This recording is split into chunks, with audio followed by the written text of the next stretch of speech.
જય શ્રી કૃષ્ણ, જય શ્રી વલ્લભ. રાધે કૃષ્ણ સત્સંગમાં આજે શ્રી ગુંસાઈજી અને ચાંપાભાઈની વાર્તાનો પ્રસંગ જોઈશું.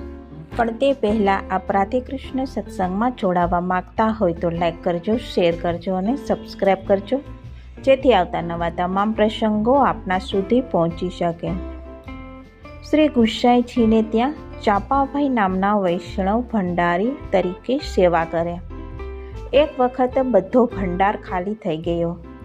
નવી ચીજ વસ્તુ ખરીદવા માટે પણ શિલકમાં 1 રૂપિયો પણ ના મળે. આથી ચાંપાભાઈએ સઘળી હકીકત કહી. શ્રી ગુંસાઈજી કશું બોલ્યા નહીં. 1-2 દિવસ પછી ચાંપાભાઈએ ફરીથી શ્રી ગુંસાઈજીને વિનંતી કરી, મહારાજ, દ્રવ્ય વિના કેમ ચલાવવું? આટલો બધો વહીવટ કેમ કરીને ચલાવવો? તેની મને ફિકર થાય છે.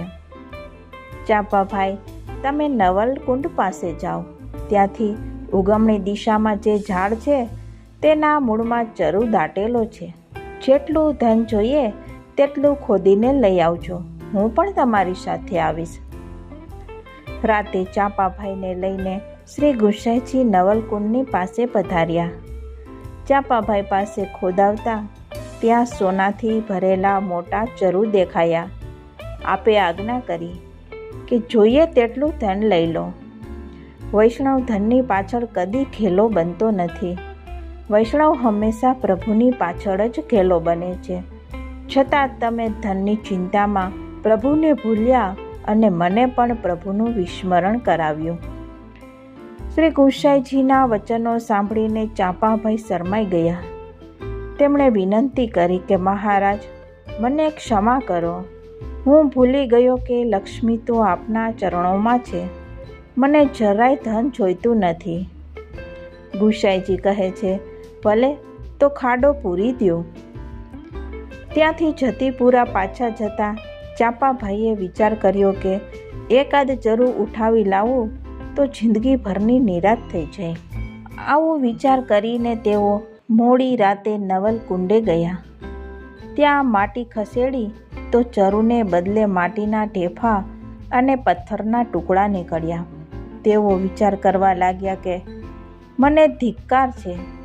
મેં ઘણું જ ખોટું કર્યું. પારકું ધન ચોરી છુપીથી લેવું એ મહાપાપ ગણાય. અને શ્રી ગુંસાઈજીના સેવક થઈને મને આવો વિચાર જ કેમ આવ્યો? આ એનું જ પરિણામ છે.